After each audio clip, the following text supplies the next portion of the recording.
Yo, mi amigos, I'm back. Sorry about the lack of commentary in the last video. Didn't feel like talking, but I know that makes for not as impactful video on the goals and everything, so I apologize about that. But today I got a little arm day going on, and honestly, I'm a little bit more fonder, if that's a word, of arms now. I wasn't really too big on arms back in the day when I would train. It just didn't fit me well. I just let other compound movements like bench and back work my triceps and biceps and everything. But I actually like working arms now, like directly, especially since I'm doing bodybuilding training, so I have to. But right here, I'm doing 115-pound curls. And honestly, it's it's not as heavy, but at the same time too, it's just like I wanted to take a little break from progressively overloading because my arms now, I think they're about 19 or 20 inches. It's like the video probably don't show it, but progressively overloading, it's just like I feel like my arms were big enough right now. So I kind of backtrack my steps. And as you see here, I did a little drop set. And all I'm really focused on is obviously intensity. That's the whole concept of this thing. But I'm really focusing on definition to get the most amount of reps for the most amount of definition. So I could obviously enhance muscle definition and size to a little bit, but to increase cardiovascular health too. I'm not saying I don't do any cardio or anything. I do run from now and then. Just like as you said, if you're gonna do this hit training, you never want to reach cardiovascular failure before you reach muscular failure. It's just not good, and it doesn't make for a good training session. You burn the fuck out before you even can get to the fullest potential of what you want to do. And so right here too, I'm doing supinated curls, not supinated curls, supinated tricep pull downs, and I want to work that medial head. And the kind of bar that I'm using right here, it's not that standard straight bar. It's kind of more so for like your lats and everything. But I used it because when you're trying to when you're trying to reach muscular failure and a piece of equipment can't hold you in a certain position and you start to slide off, like my hands will slide off on a straight bar, and it's hard to hold that technique, and the reps don't become as good. It's just like you fight more to keep stability than to actually try to fight down and pull the weight. And so it kept me in a more stable position. And this is about 180 pounds I'm doing right here. About the amount of reps I was doing, I was thinking, I was like, damn, I should have just did the 200. But I start to realize just like I'm not going for progressive overload too much. I'm just trying to hit those reps and to increase that muscle definition. Kind of have like some Lee Priest arms. Like if you know Lee Priest and you see his arms are fucking amazing. And so now this is shoulders too. I obviously want to add in a little bit shoulders, and these are 70-pound dumbbells. And I was actually gonna use a machine, but I didn't actually feel like using a machine. It was too stable for my liking. It's like sometimes I like that stability, so I could work those smaller muscles in between working those bigger muscles. I'm just like the strong. You know you're real strong when you know how to activate the smaller muscle groups in your body. Because think about it, we always use the bigger muscle groups constantly, and when you have that type of neuromuscular connection too much, you kind of forget about the smaller, minute things that could help you lift heavier and make you a better overall athlete, bodybuilder, or whatever you call it. And now I'm transitioning here to lateral raises. I actually was gonna do side, but I realized I kind of work the sides more by doing those shoulder presses. And so right here, I'm using low weight to kind of pump the muscles and everything. It's just like my shoulders don't look bad. My shoulders always were a strong suit, more so in my upper body. I got real striated shoulders, not trying to toot my own horn, but I'm here. I'm just reaching muscular failure with the same things. This is where the reps really count. This is where that no man's land really comes at you in. And right here, no, I'm just doing easy bar curls with low weight. My apologies. And I'm just working at brachialis. That little, if you don't know what the brachialis is, that's kind of the part of the bicep that gives, like, in my opinion, the most definition. It kind of has like a squiggly line type of look to it.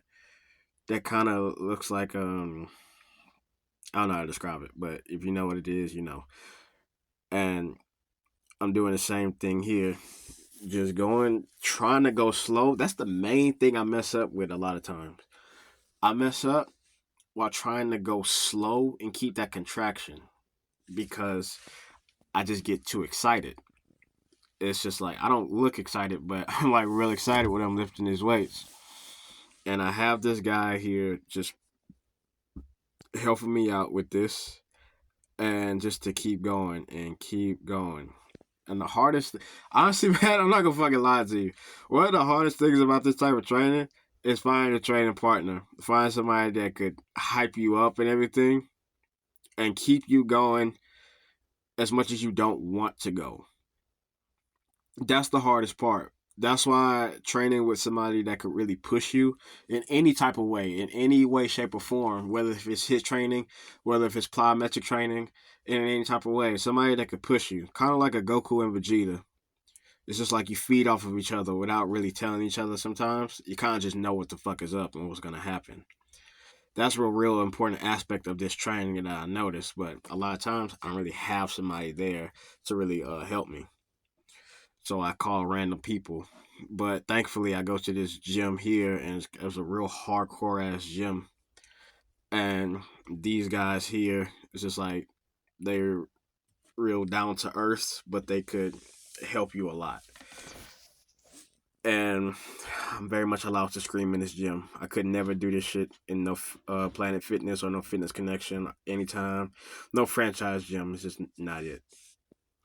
And try to get off topic, but right here, I was working the longer head of the tricep instead of the medial head, and now I'm working the longer head as well to put a little bit more emphasis on it. I kind of did a weird little thing where I did more reps on the first part, and then I did heavier reps here. This is like 225 pounds for like 5 reps. This is like, I think this is the heaviest I went on anything. But I just want to increase that little progressive overload at least once to kind of like keep a balance and not do too much volume, but do a good little amount. And so right here, I dropped the weight. And as you can see, I'm not even really going slow. I'm just pumping the muscle with blood. It's these little things like this that makes for better arms, better legs, and everything. It's kind of doing the same type of training, but switching the reps and the tempos around. I know you hear that shit all the time, but it's very much factual. The more you do that, and the more you realize that this will help, then you will start to achieve a physique that you want in a way. You might not be no C-Bomb or Mike Mentzer or anything like that. Let's be real. I probably won't either. But as long as you can maintain a right mindset to just stay within the realms of the achievements that you want, then you can achieve something very graceful within your body. I mean, your body is for you. It's for you to mold and for you to mold only. Those around you that can have a positive influence in your life will most definitely allow you to realize your potential and help you fulfill that potential. And right here, I'm just doing single arm curls. I'm not even gonna lie to you. I'm pretty sure this works more of the bicep than the brachialis, but I don't know because it's the bar. The bar has like a slight easy bar curl to it, but it's kind of straight too. But anyway, this is about 75 pounds here, and video switch. And so I just superset it with concentration curls. I'm not gonna lie, this is probably the third time in my life doing concentration curls. I was never too big on them. They look so basic to me that I got bored. And then I did these with 40 pounds, and I was like, damn, these are actually pretty humbling. I'm not gonna lie. And I think it's more so because I already fatigued the shit out of myself doing that other set prior to this. But I actually like these. I mean, you know how to really work out better when you know how to contract your muscles better, having that better mind body connection and everything. It really sets the standard and sets the stage for strength building and muscle building. And so right here, I'm just doing fat grip wrist curls. I'm telling you, using a fat grip on a wrist curl, if you want to get bigger forearms, that's the best way to go. The fat grip puts more emphasis on the tightness you have to have within the hands, which increases the neuromuscular contractile fibers within the muscle. And that puts a lot more emphasis, making it a little bit more harder. And the video angles here were not as good. Honestly, the videos that I'll be making, the way they look, that shit. I'm not gonna lie, my camera ain't that good. The exposure isn't as good and everything. It's not good, but as long as you can see it, then that makes me feel a little better. But anyway, all I'm doing is just pumping extra blood into the forearms here. I have some pretty dense forearms, I'm not gonna lie.